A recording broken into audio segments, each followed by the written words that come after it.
auto shuts off unless I start recording. As soon as we start, so.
One, two, three, four, five. Announcement.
4 different providers, each doing 8 books each, so that's on average, my maths is right, about half a mistake per book. And those little eagle-eyed, keen bean students around the country who are now doing an hour a day of mathematics, picked them up and we've fixed them. So it's not unusual to happen in books, and the likelihood is they may have been there for a while because they were existing resources, but they'll be updated again this year for next year's release. What's the checking process there? How does some of that sort of get through?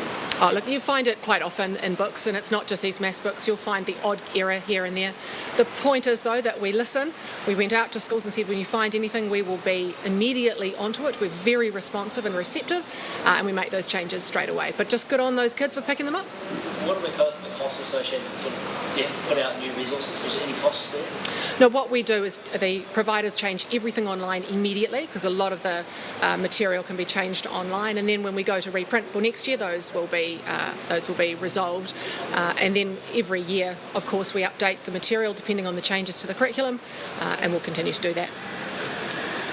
Prime Minister, a question about St John pulling its volunteers. What is that going to mean for hospitals and rest homes? Yeah, look, I mean, I've spent time with St John recently. I did a full half-a-day ride along with them here in Auckland about 2 months ago.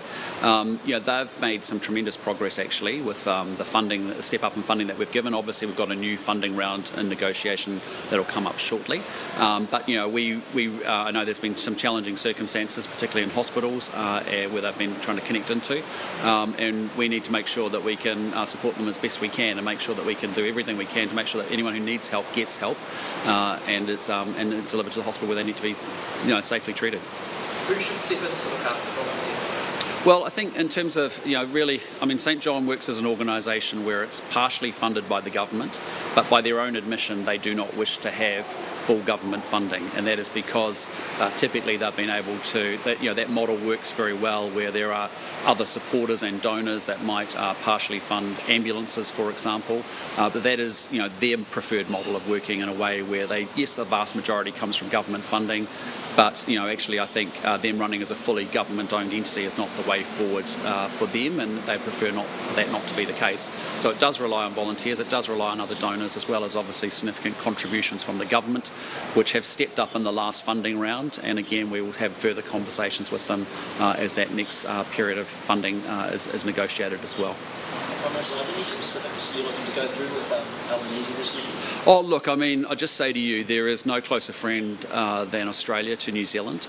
The Australia-New Zealand relationship is in really fantastic shape. They are our family.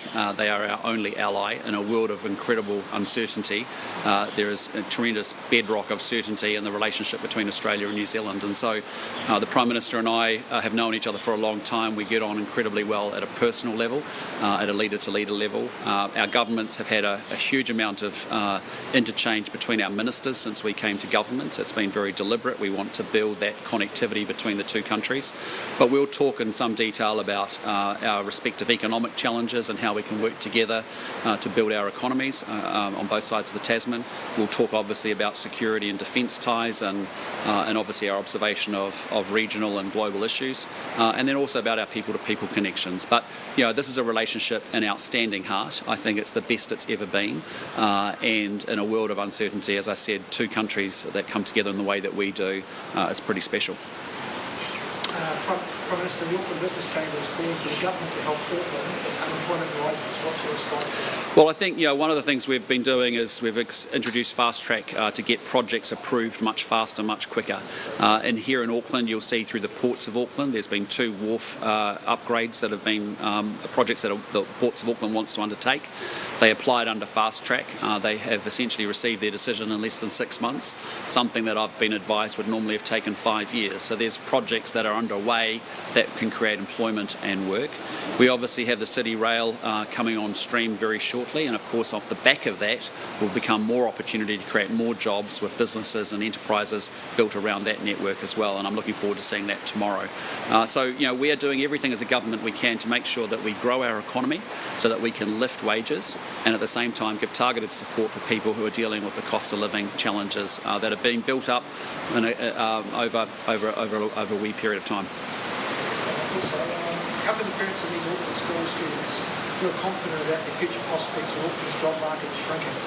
Well, I'd just say to you, we have a great future. When you look at our budget that we released in May, we're going to create 240,000 new jobs in the next 4 years. Our economy is projected to grow an average 2.7% a year over the next 4 years. And so, yes, we're peaking at as the economists had forecast we would at this time of the cycle, with unemployment hitting 5.2%, and it's projected to trend down. What we've done is get inflation down, get interest rates down, get the economy growing, and of course that ultimately leads into creating employment opportunities for people as well. Okay, thank you very much for your time. Appreciate it. Have a good weekend.